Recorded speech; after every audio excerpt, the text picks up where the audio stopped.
This video will show you how to remove the stock suspension on all 2011 through 2023 Dodge Chargers.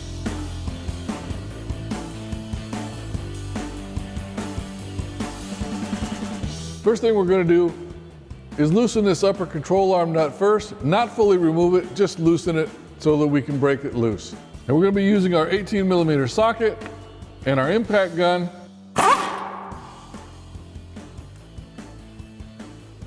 Now that we've got it loose, what we'll do is we'll hit this with a hammer just to break the control arm free from the steering knuckle.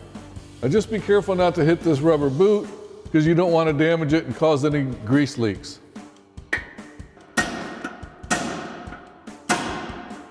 Now we'll remove our sway bar link nut here using our 21mm socket.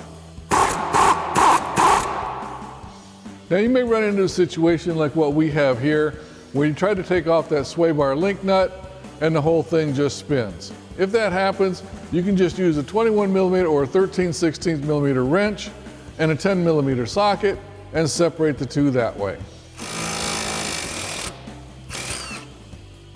Now we'll remove our lower strut mount bolt using our 18mm socket. Now we'll remove the upper strut cover cap and two of the 13mm nuts, and we'll loosen the third one.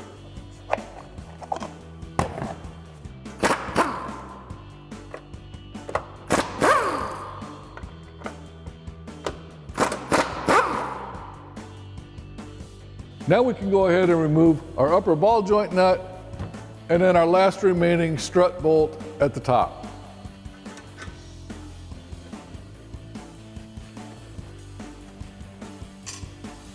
Now you can let this hang a little bit, but not too much because of the brake hoses up here.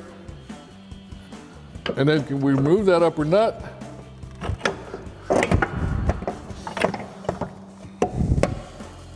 Now I like to put this back on just to keep it from flopping around and causing any damage while we're taking care of the rest of it.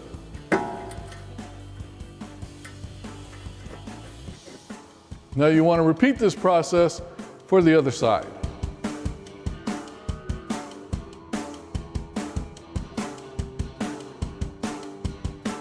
Now for the rear, the first thing we're going to do is remove the two upper shock bolts using our 16mm socket.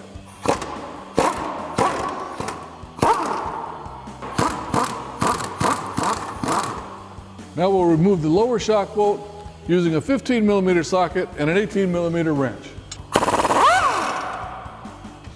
Now the next thing is there's a couple of exhaust hangers back here and right here that we need to take out so that we can gain access to our lower control arm bolt.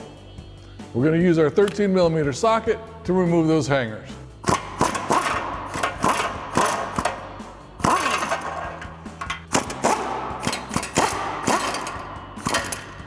Now at this point, since we're up on a lift, we're going to be using a pole jack to support our lower control arm here and make sure that we keep tension on that coil spring, because it is dangerous when you try to remove these and it may pop out on you. If you're doing this at home, you can do this with the floor jack as long as the vehicle is properly supported. Now you want to make sure that you put some tension on this lower control arm using this pocket as your stabilizing point. Now we can go ahead and remove the bolt using our 15mm socket and our 18mm wrench.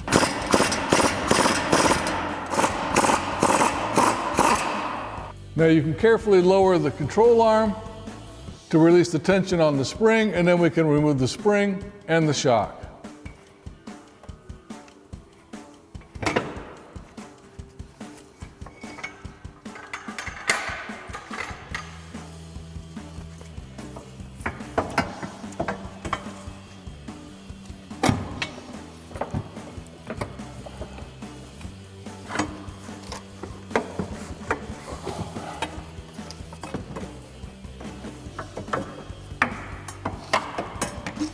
Now you can repeat that process for the other side. Thanks for watching, and remember, for all things Charger, keep it here at AmericanMuscle.com.